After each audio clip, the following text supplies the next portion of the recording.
to different places, in different places to different community. Okay. You see my screen? Yeah. Yes. So previous to previous session, we saw this origin of humans, migration to, from Africa, food protection, domestication of animals and plants, farming society, farming, and then the social emergence, right? So continuing in that, we started doing this recap on the major steps that we discussed in the previous session. One, according to this anthropologist, language, the communication and coordination became a major step. And then sedentary lifestyle, which leads to specialization, like carpenters, weavers, and all started farming. Before that, there were a lot of, everybody was doing everything, right? So people were, my primary thing was hunting and gathering, and whole family was involved. But sedentary lifestyle gave some path for specialization. Then tool making gave a very good adaptation to different climates, especially when there is a cold climate.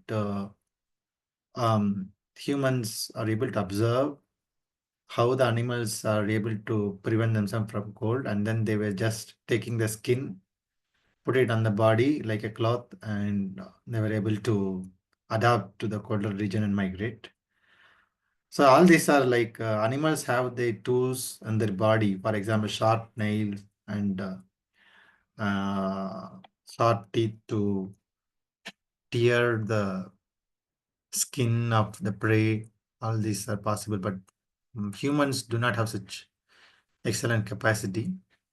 Even jumping in the trees also was kind of gone when this apes came down from the tree and started walking on the floor. So, but all these tools, humans made it external. External meaning your tools are extension of your body, right? That was the major accomplishment from the humans. That means that your sharp teeth become a sharp stone with which you can cut open the animal's skin, or animal's skin becomes protection from the cold. All these are excellent external tools for humans, not attached to the body like animals. So man is a tool-making animal. That's what Benjamin Franklin said. So we all know that we all lived in groups. So during last class we talked about family. So this is one of the major advancement in human community, right? Family is not that we want to live together. It is a survival need. It's a very important step in the evolution process, right? It's a survival need.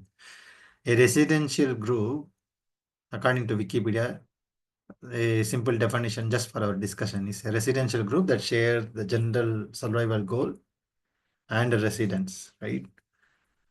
So in the olden days, when it's in the group, it was a free sex and people do not have one-to-one relationship.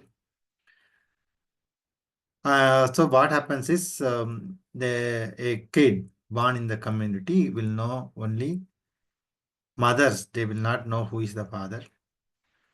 So that kind of community was led by that kind of group or band led by women, and it's called matrifocal. And all children are common to the group. That means people will take care of everybody. It's not like I have to take care of my child. I alone need not take care. but the whole family will take care of the group, and there is no attached properties for the family, right? So everything is common. People hunt together.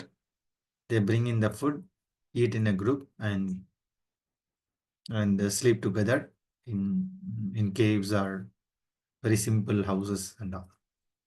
So that's one during the hunting and gathering time. So the general idea is trend is fast and feast. You don't have food, you have to fast. And then when you get a food, you eat like anything. You don't have to. People do not even worry about whether I'm taking too much and all. You just eat when you have, right? So that's a this was the initial family style or the way the family runs. So then the family also evolves. Like we saw before, everything is continuous change, right? So then so continuously, it was women's responsibility to keep the numbers in the group, uh, to keep up the numbers in the group, right? Because if your numbers are less, animals may hunt down or other groups may hunt you down. So women had to produce strong children in the family. So continuously, if you see in the same family, and if you have a relationship within the family, like you have your own sister's daughter or brother's daughter or something like that, if you mix with them, there are possible that the gene, if there is a defect gene, it keeps given to the next generation, and the children may be weak. So women continuously observing it and taking care of the number. So women see that, oh, if you have some way of reproducing, you see that there is a better, harder, tougher individuals, strong individuals. So women continuously avoid certain relations, right? So in that way, they at one stage, they do not even marry in the same group. They marry they come together as two different groups. Everybody in this group uh, is a potential bride or bridegroom to the youths in the other group. So they marry like that. Okay. Who just joined? Prasanna. Okay. Hey, Prasanna, we are just repeating the last session because a lot of you did not attend it. Oh, that's fine. That's fine. I will definitely have something to gain. So I'll, Yeah. You were there in this session, right? Family and all. yeah. I went through that. Yes, I was there last time. Yeah. Yes. Okay. Yeah. Okay, then should we just go ahead and do our current session? What do you say, Guru?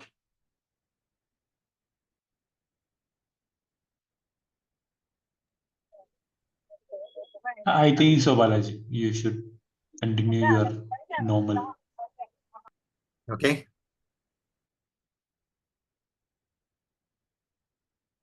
Okay. I mean, if some people are new, I think you can repeat also because it was so good. I feel you can repeat if there are some new people today. Okay, let us quickly check. Akash, were you there in that last No. session which had? No. I just recently joined. I joined today only. Oh, okay. Okay. Yes.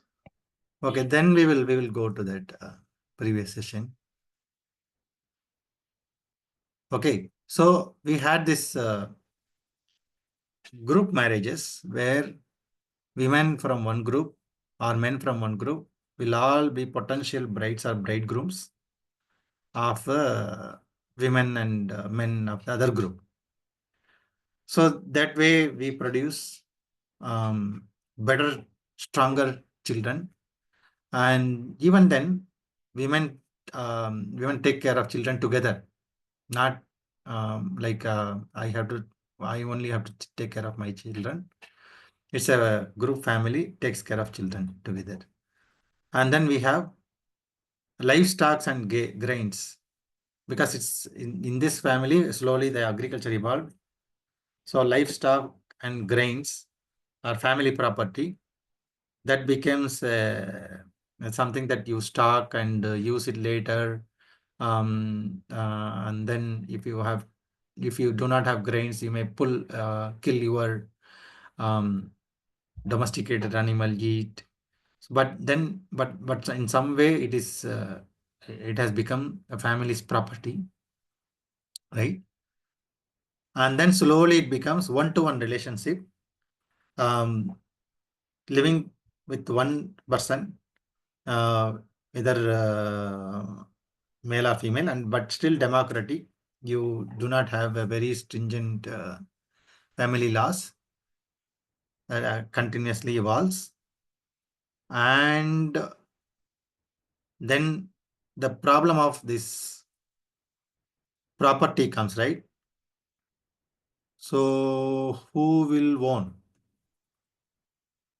my property? Who will own my property?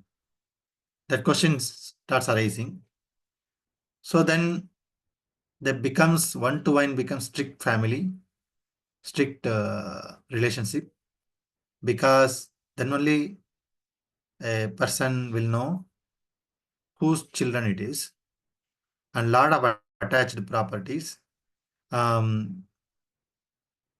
still shared. And then we have extended family with the grandparents. We have seen this just even in previous generations, right? Children taken care by extended family. So it is very easy when you are in a job and you have your parents with you. You can just leave your children, go to office, and all these are possible in this family setup. What is So the timeline of this?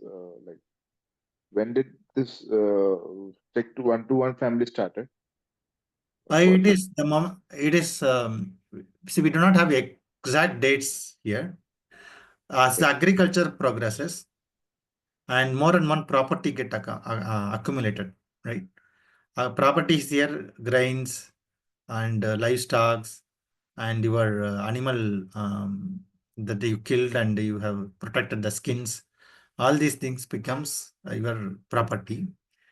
And then one-to-one, see, if you see here, one-to-one here, in this sense, it is a democratic and continuous process of evolution, right? Women continuously avoid certain relationship and makes it one-to-one. Okay. So we can approximately say, like from say agriculture started around 10,000 years before agriculture started. That's what we saw in a previous session, how agriculture and all originated. So that with that if you relate to that, right, agriculture only brought additional extra properties, right? Families properties like livestock and grains. So it should have happened when the agriculture is fully practiced. That's when it one-to-one and one-to-one strict would have slowly evolved. That's what I think.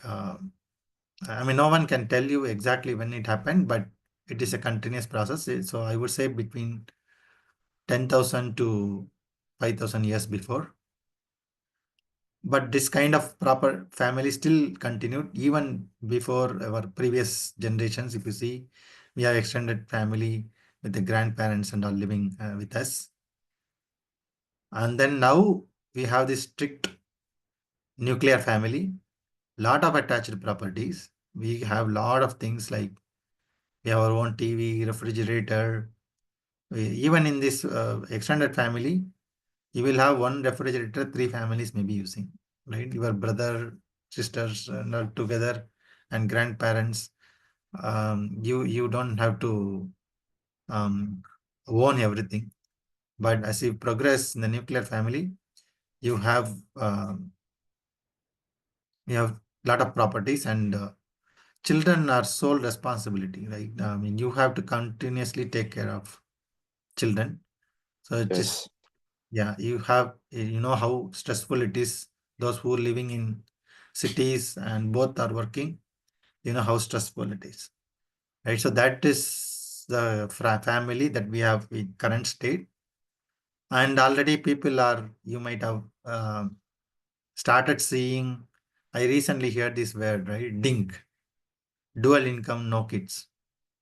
So people are having trends like that. They have difficulties. I mean, they don't want to this full responsibility. They just have two incomes, just they want to enjoy the life, right? That kind of trends are popping up, and the family will continue to evolve. We don't know how it will go. Actually, in fact, I was talking to one French filmmaker some time back. This guy with he came to do some film in India. So he has an assistant. He had an assistant who is actually his girlfriend too. Okay, so I was asking like, so after this film, you guys are going to marry or something like that. He said, no. This project will go to 3 years. Till then, she's my girlfriend. That's what his response was.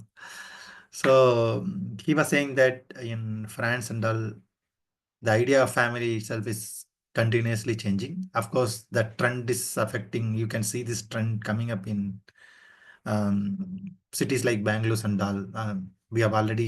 We are seeing living together relationship in Bangalore, Chennai kind of cities. So continuously it will evolve.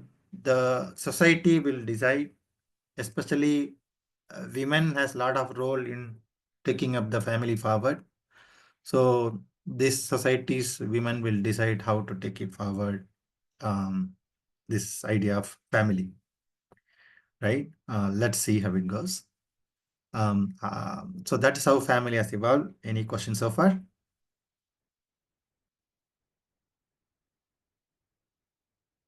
Okay. Now, since it is family is one thing that is very, very close to us, and religion is another thing which is very, very close to us, right? But if you see the origin of religion, it is based on pain and fear, right? That's what anthropologists uh, say. So one is that if you see that fear, when during the world years, like hunting gathering stages, when there is a rain or there is a forest fire, it all happens from the top, from the above, right? Rain falls from above, then some lightning comes from above, and then the whole forest fires. So people thought that, okay, there is somebody operating things from above, and they feared uh, that power, right? And then there's a lot of pain always, right? You go to hunt, you get hurt, and then to get the relief from fear, they see that, okay, this power that is operating from above may be able to help. So they started offerings, right? They started offering. How do they offer? They see that, okay, when you light a fire, it goes like this. Fire usually blow fires like this, right?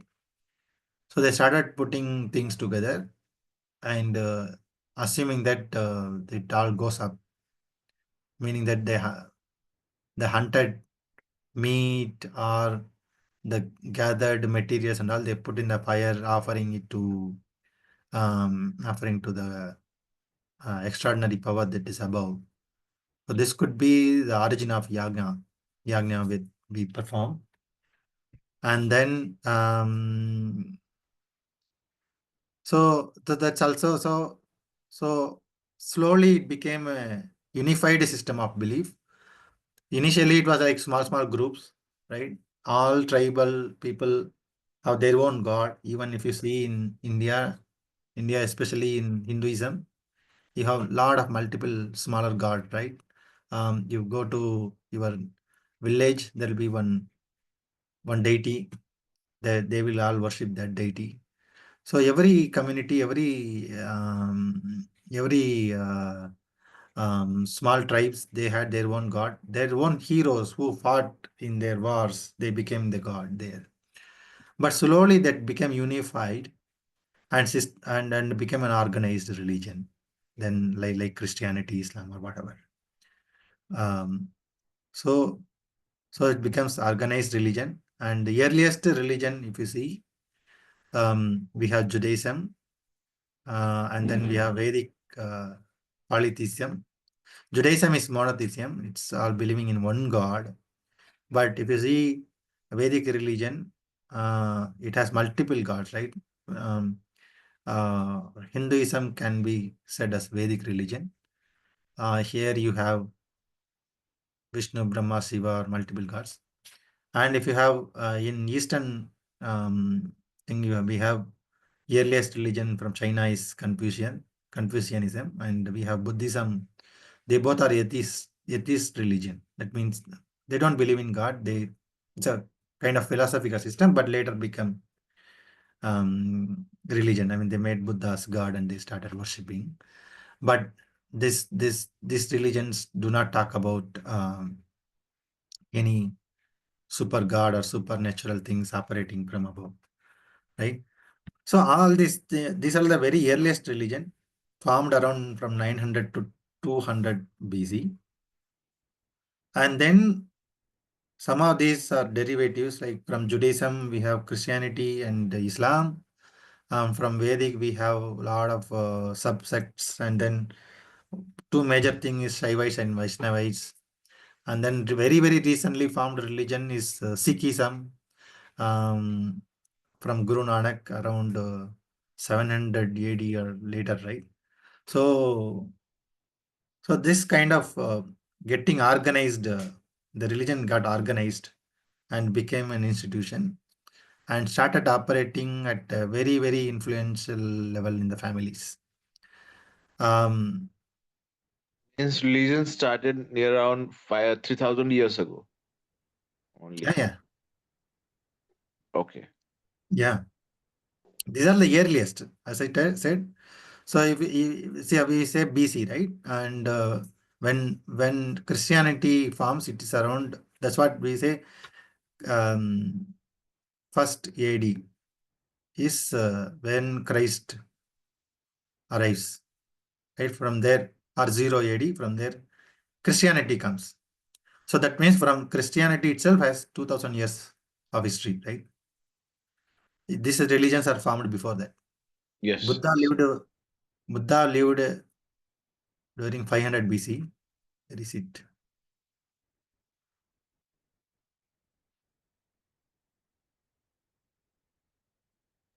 Okay, Buddha lived near 500 BC. Yes, Buddha's Okay. years is 2500 years, right? So he formed he initially did not form it as a religion. He started lecturing, but then slowly it became a religion. But it is, we can easily say that it is 500 years old, right? Somehow this thing is not working. Okay. So 2500 years. And Vedic is much before that. Judaism and Vedic religion is much before that. So it's all very, very old religions. So that is why, see, this Judaism is one of the earliest religion, and then Christianity and Judaism fought together, and then they wanted to steal the word Aryans, right? Which comes from Hinduism. We can talk all this later if you want. There's an excellent book on this, which talks about why Hitler talks about Aryan blood in his Mein Kampf book, in his autobiography book called Mein Kampf. he talks about Aryans. I was also puzzled, like Aryans is very, very Hindu word. Why would um this guy Hitler talk about it? So the fight is because Is the belief now that Aryans invaded India? exactly. So now it's not that I mean that's one theory. Historian says that Aryans came from Europe Yeah. and through Iraq, Iran, current Iran, Iraq, they came to India. But there is another theory which says that they started from here and they went. Okay. Okay. So there are three theories. Aryan invasion theory, which says that they invaded.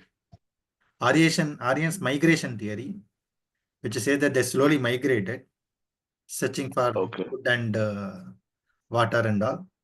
And then there's another theory is they originated here, they went above, where they went to north. Okay. But most of the historians believe that Aryan migration is a continuous migration happened. And that is where this Europeans, when Europeans arrived in India during British period, they saw that, oh, there is some religion which is much older than Judaism. They took it and they saw that these people, my Aryans, I mean, they they migrated. So they took it, oh, okay, Aryans is nothing but us. Okay. So we only migrated from Europe to India and we are very pure.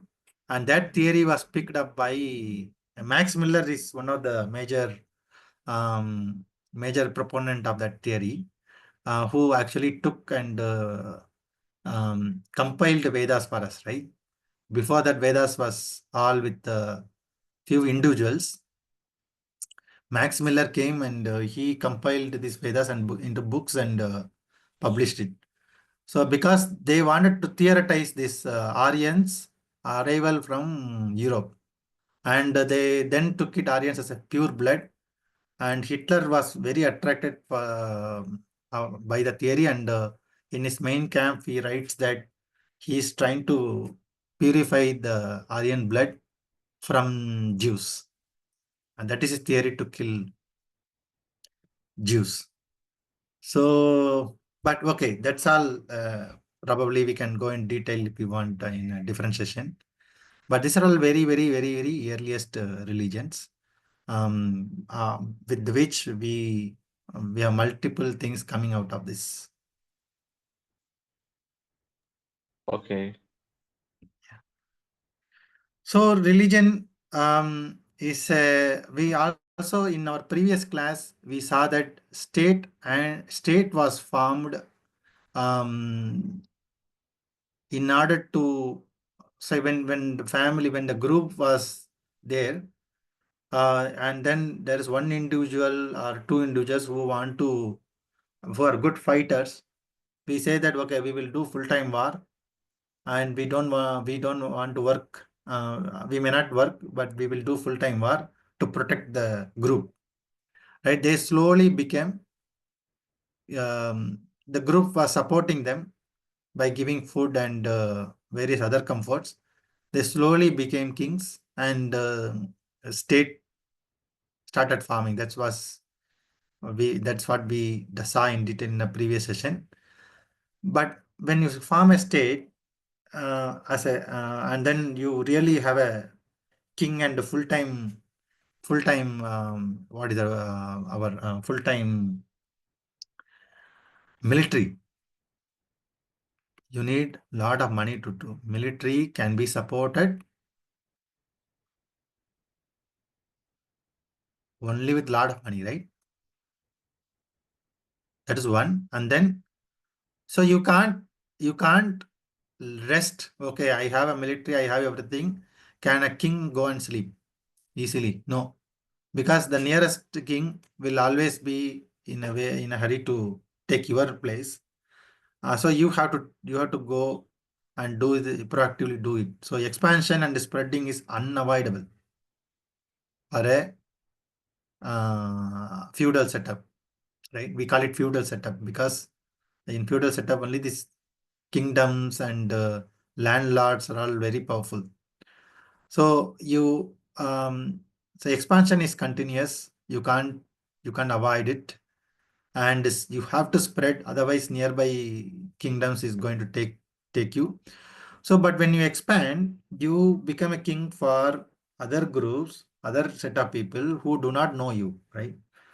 How do people accept you as a king? So that's where religious support is there. When you go there, you say that this king is sent from God, and then you make the people accept. So what do you need then? You need support from priests, right?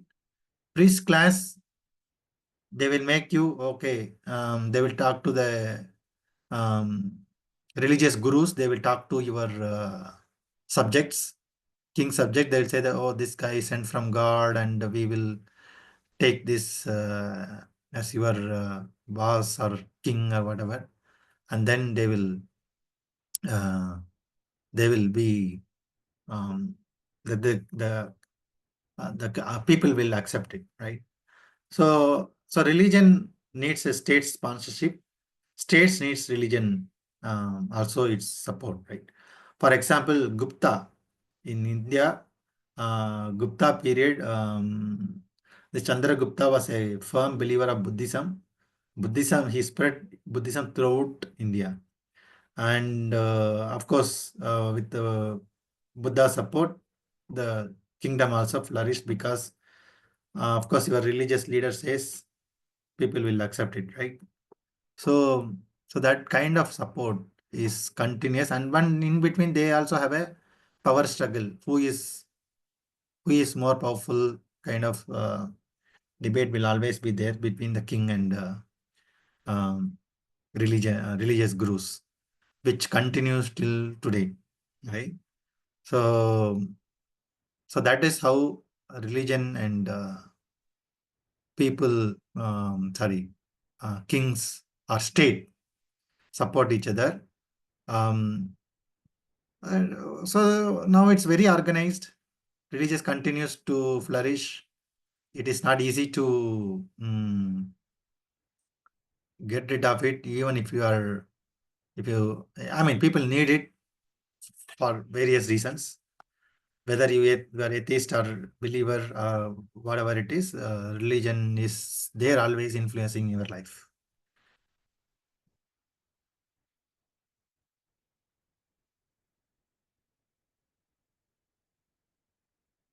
Another important thing that we talked about is how does, while everything is changing, how does economy changed, right? Economy is all what whatever is needed in the setup. How do we what all the whatever what in that particular social setup, all these commodities or various items that you consume that has to be produced somewhere, right? That's what we mean by economy. All social changes, right, is driven by economy. All social changes will driven by economy. For example, hunters and gatherers, for them the economy is nothing but the wool that you produce, or the skin that you got from the animal, or the meat that you got from the animal, or the fruits or things gathered from the animals, from the forest. That's all your economy, right? Very simple, straightforward commodities which is shared. But then we have the early agrarian and slavery setup, where agriculture farms in the hunters and gatherers time, you don't need to when you hunt, or when you find a different group who is hunting in the same forest, this group will completely kill. Completely kill, because they see the other group as a threat to their food, right? Only they want to hunt in this particular ground. But as early agrarian and agrarian setup comes, when the agriculture formed, you don't have to kill. Do not kill, right? But make them slave.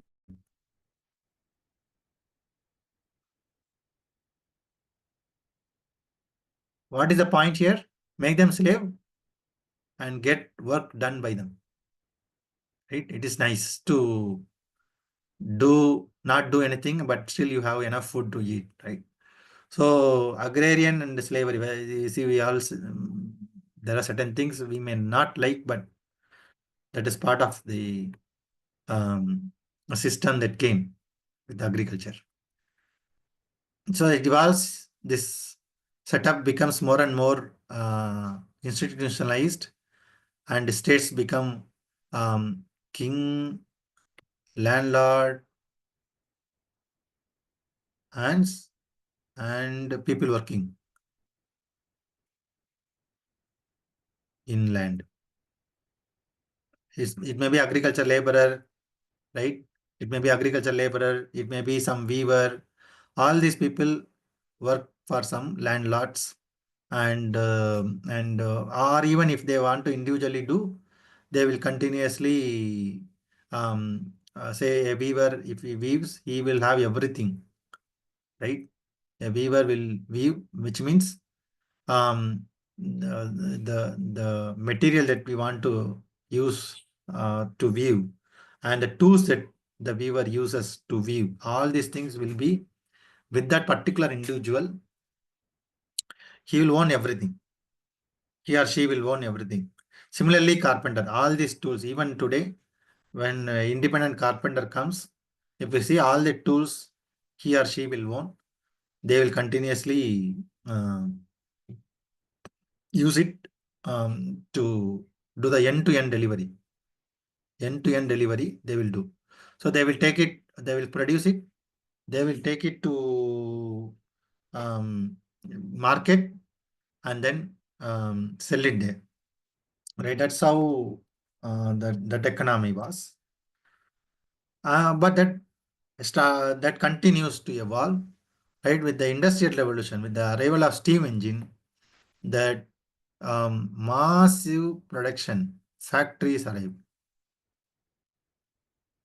So steam engine arrives, then factory arrives. We all know this from history. But what is the important thing happens is work together,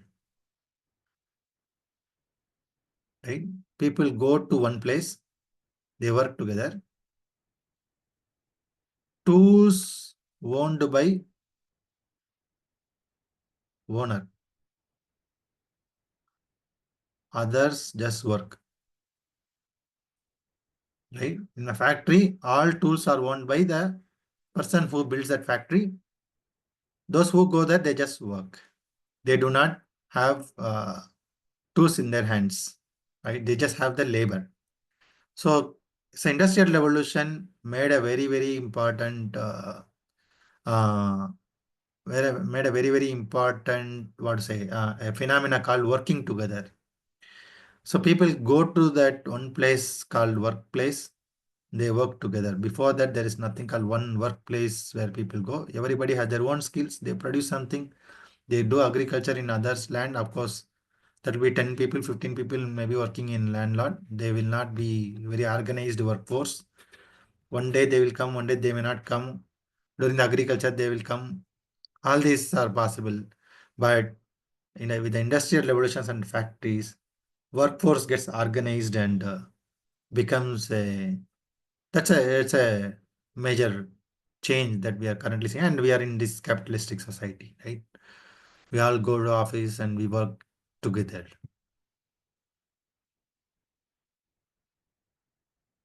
So what steamed, or what is the engine of this economy is, of course, you have to, for economy to move, we have to exchange commodities, right?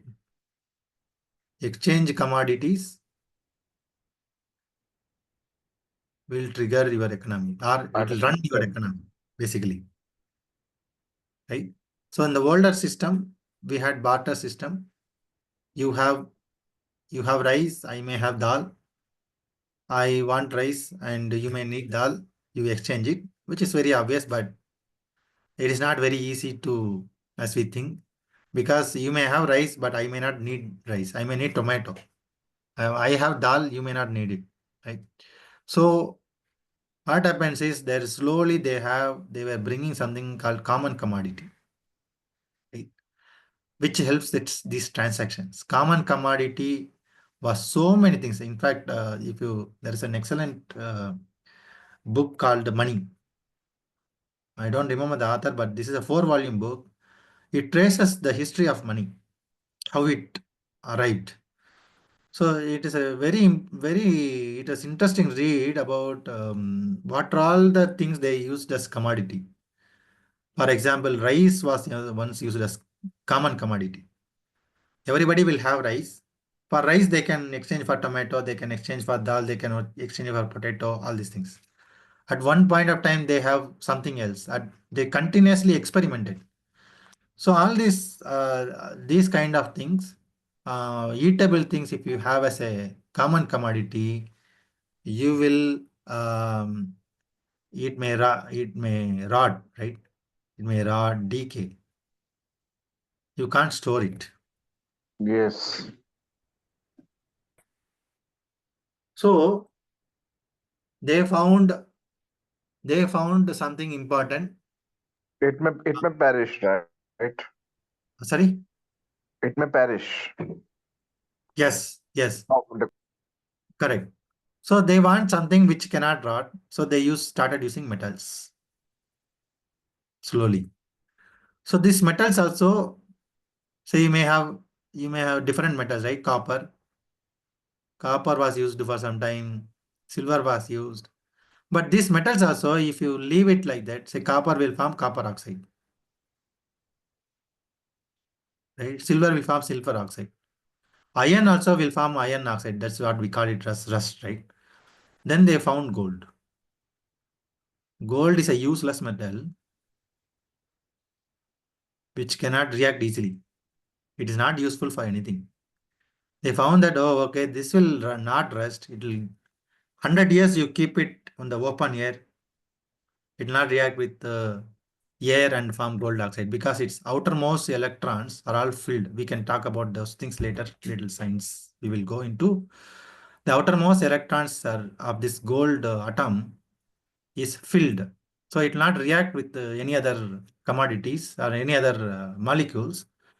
So it will not rot, it will not react, it will not form gold oxide, not form rust.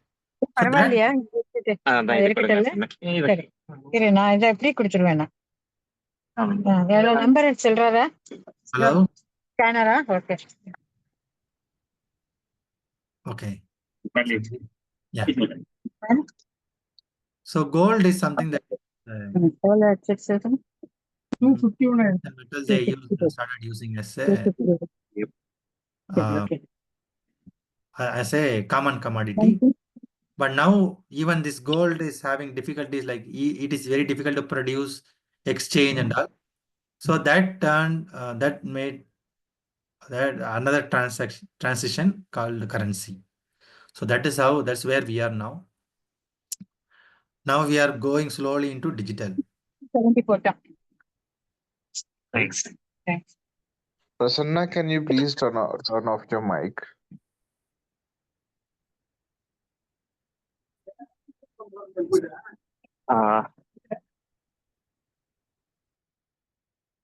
Prasanna?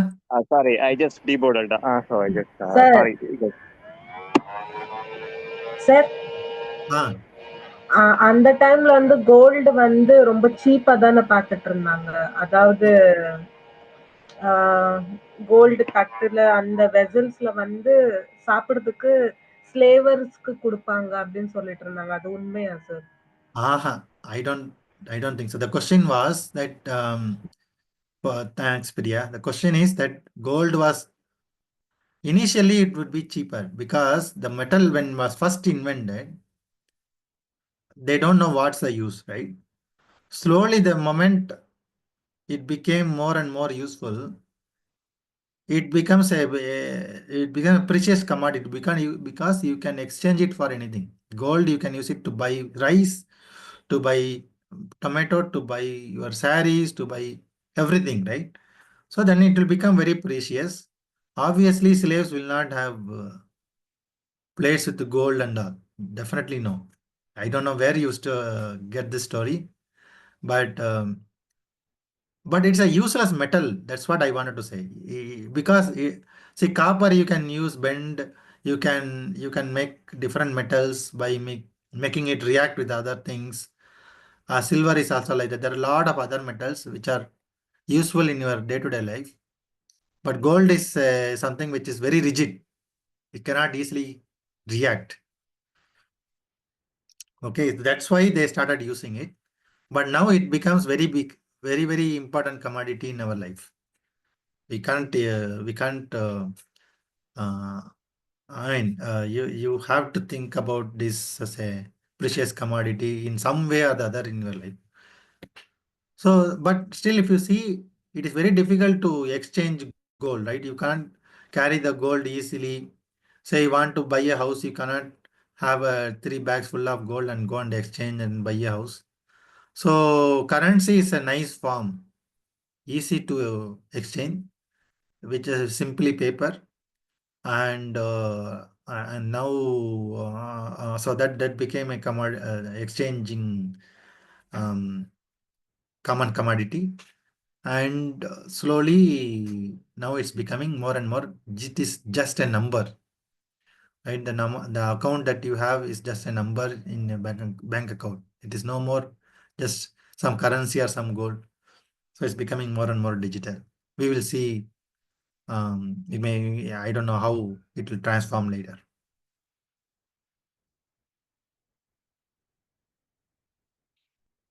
So we just saw cultural, religion and culture influencing each other. So economics and politics, they all usually, why I want to put this together is, so we said brief story of everything. So what is this everything that influence in our life? We can, if you see, observe carefully, these 3 things which is very, very influential in your life. That's cultural, economic, and politics. Economy is the top. These 2 things, culture and politics, is influencing this economics.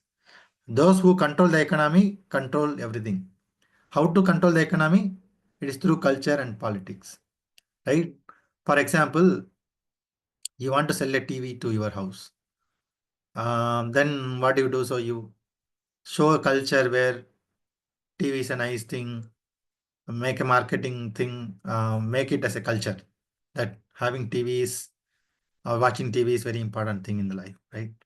So something like that. You want to particular dress you want to promote, you tell that how high cultures use this dress, and then take that economy, right? So what is the chat?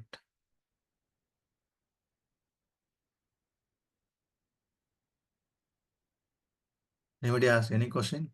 Oh, Jafar left. Okay. Okay. We continue. We saw that we came into capitalism, organized workforce we now have, and we have all relations of economic relationship. That is, you have a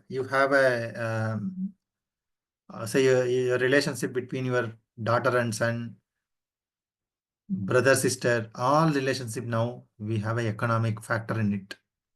Right, all that is very, very clearly observed. Even in olden days it was there, but very, very can be clearly observed from capitalism. So the religion also slowly needs additional help to support the state or the system, economic system. So the education system is another one which is transforming as well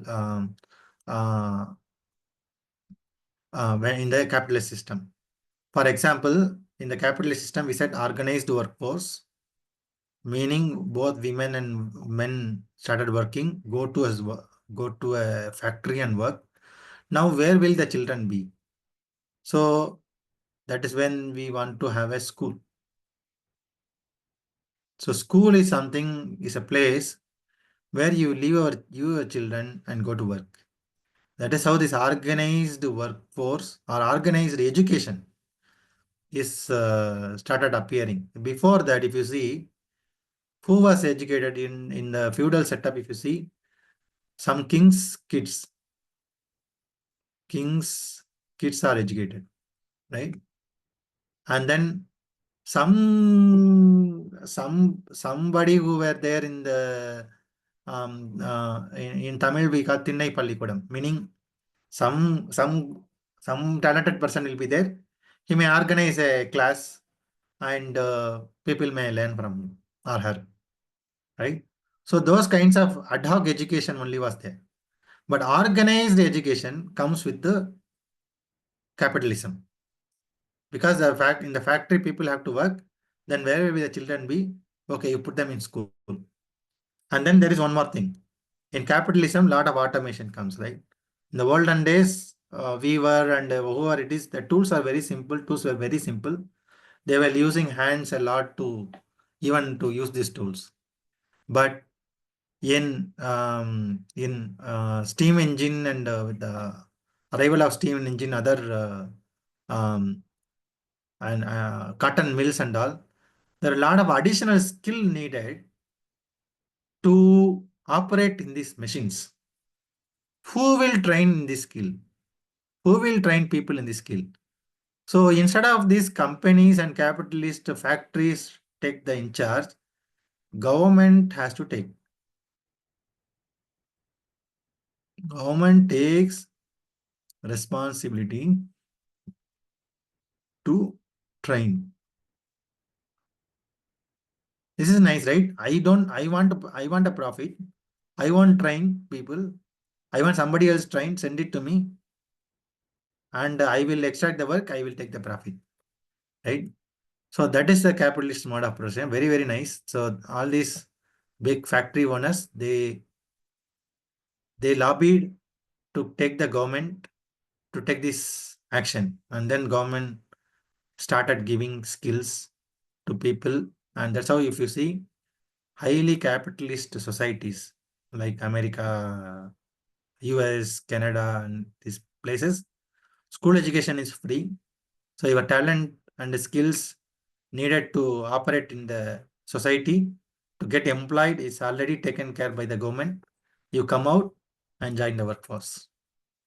Okay. So that is how education system also transforms. And this education system is very well built to support our capitalist system. So this is all I want to just bring it. So in our current system, everything is like a factory operated mode of production, right? So education also, we think it like this, where you put kids in one somewhere here, and then in one output doctor comes, engineers come, like that. We want to produce this workforce, like exactly like a factory mode of production. That is how our education operates. So it may be very bitter truth, but that is what I think currently the education, the way it operates is like this. So yeah, so that's, I think that's what we discussed last time. I went little faster. So these are the books that I used to come up with these slides and various pictures. So Ancient Society by Henry Morgan. So he studies this ancient society in America and various other places. Still, there are tribes and are living, like for example in Andaman Nicobar, right? So he visited not Andaman Nicobar, but in various American societies. He studied and wrote this Ancient Society book. And then Ancient India by Ramila Thapar. It's a major Indian historian. It's an excellent read, this Ancient India. And then on religion, if you read this book called The Great Transformation by Karen Armstrong, it's an excellent book on Hinduism, Judaism, Buddhism, and Confucius and all. So, I mean, the basic earliest religions, which actually made a huge jump, right, in transforming the society. So, these three books were very helpful for this session. I would like to stop here. Any question, any debates, anything? In fact, we didn't go to the next session, which was supposed to happen today. We took a repeat of the previous session. Questions, comments? Is there any way I can see watch the previous sessions or something like that? Yes. I missed. Yes. So, Guru, can we add? Yeah, tell me. Yeah, to the In group. Yeah. I'm Akash, you can there. share. You're in the I'm group, there. am I right? Then the LMS link will be available there in the group. You can go and click when the lms.isc.college is the website name. So you can log in and you can see this particular course you can choose and select. I'll share it in the screen maybe. One second. Sure. Just put it in the group, Guru, one Yeah. second. Yeah. Sure. I will do that. Yeah, there's a LMS. You go and log in and become a student there, and subscribe to the story of everything. That's a course title. Once you subscribe there. Bala, if you don't know, if you can show this, share the screen in the here only. Oh, okay.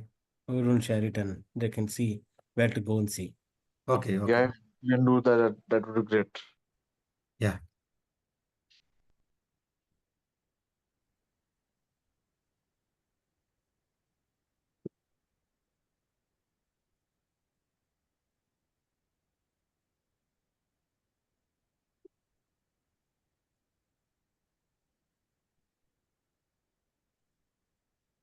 LMS dot isc.college. Sorry. ISC dot college. LMS.isc.college, right? Yes.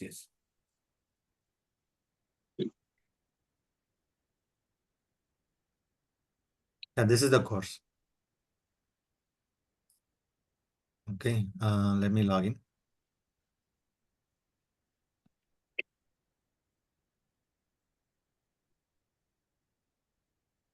You can self-register, right?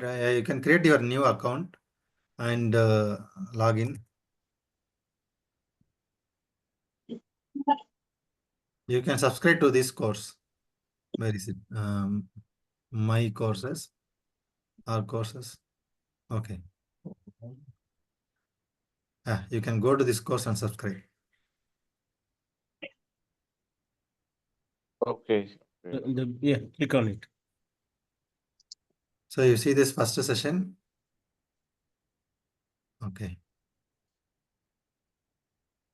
Yeah, see session recording. So first, each recording is here. Go to second session. Yeah, recording is here. All three sessions recordings are there. We are supposed to do the fourth session today. We didn't go with that. That is, it says current week is this, but the current week is actually this. Okay, any question on using the LMS?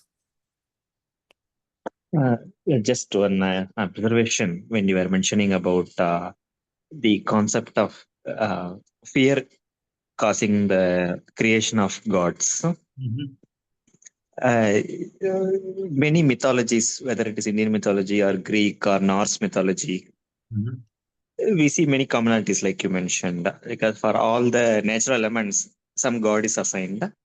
And for all those gods, there's a superior god, like we have Indra, there is one Zeus. Yes. So it makes us think, since the thought process looking so similar, whether all these mythologies have a common ancestor. So all these evolved from a single thought process, which then based on the local region.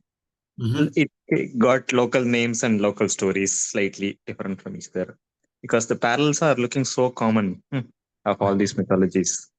Yeah, It makes us think even that yeah, that's an there are certain components definitely correct.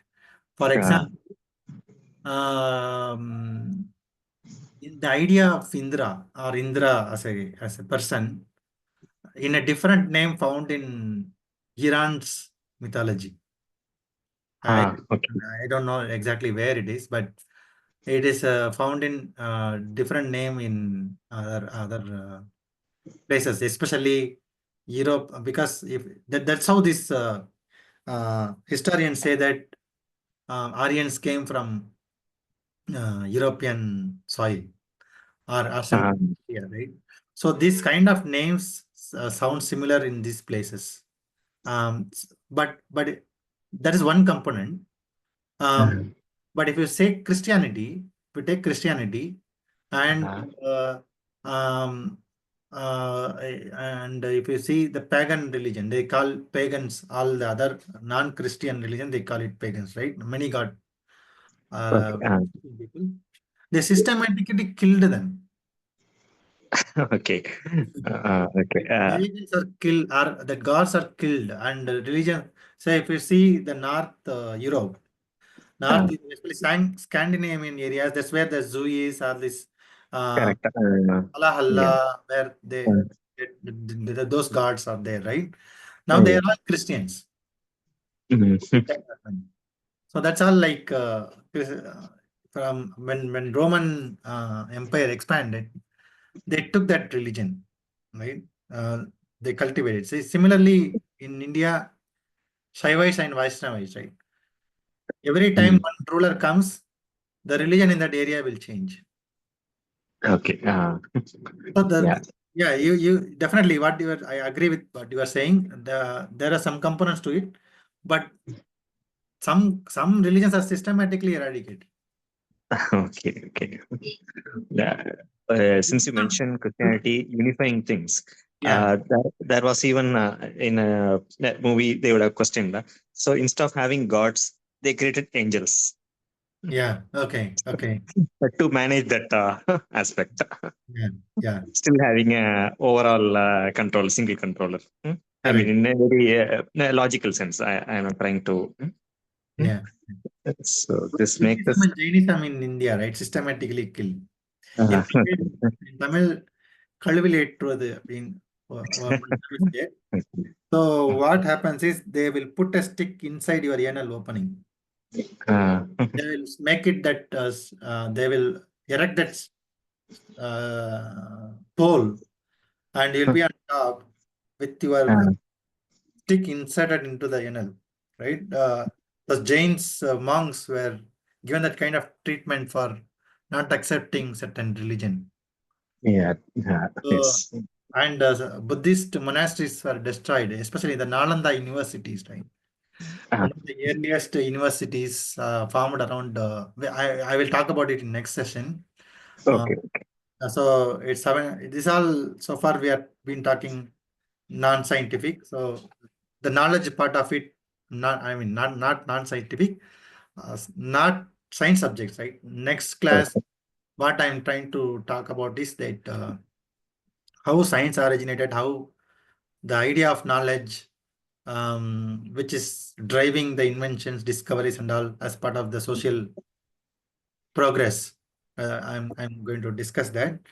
So if you see that Nalanda is in, I'm going to talk about it, which is one of the earliest religion. It's a Buddhist monastery actually.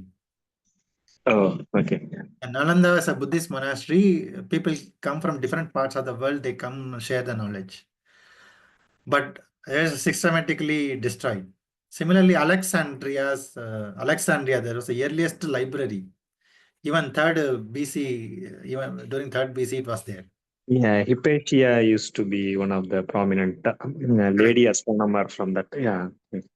So that library was fired when the rule changed. Right. So people, when rule changes or when other king come, they will culturally, as I just we saw, right? Culture is something that you want to influence so that the king is accepted, the state is accepted. To influence the culture, you have to say that this is practiced by God, right? This God is representing this culture, something like that you have to do. For that, you have to alter your religious beliefs. I mean, the people's religious beliefs. Several kings had to do it because that otherwise the kingdom won't survive, right? So religion and the state had to go in hand. Yeah, I got it. Yes. Okay. Yeah, thanks. Yeah. Thank you. Yeah, thank you. Any other comments? Any questions?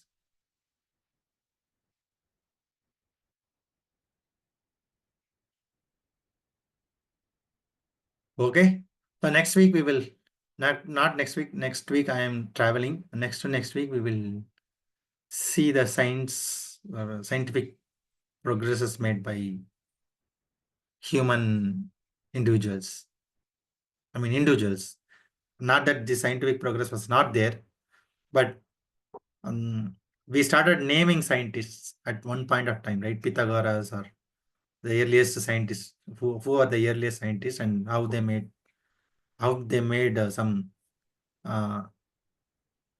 significant changes of ideas, right? Which fuel the social change. So we will talk about it.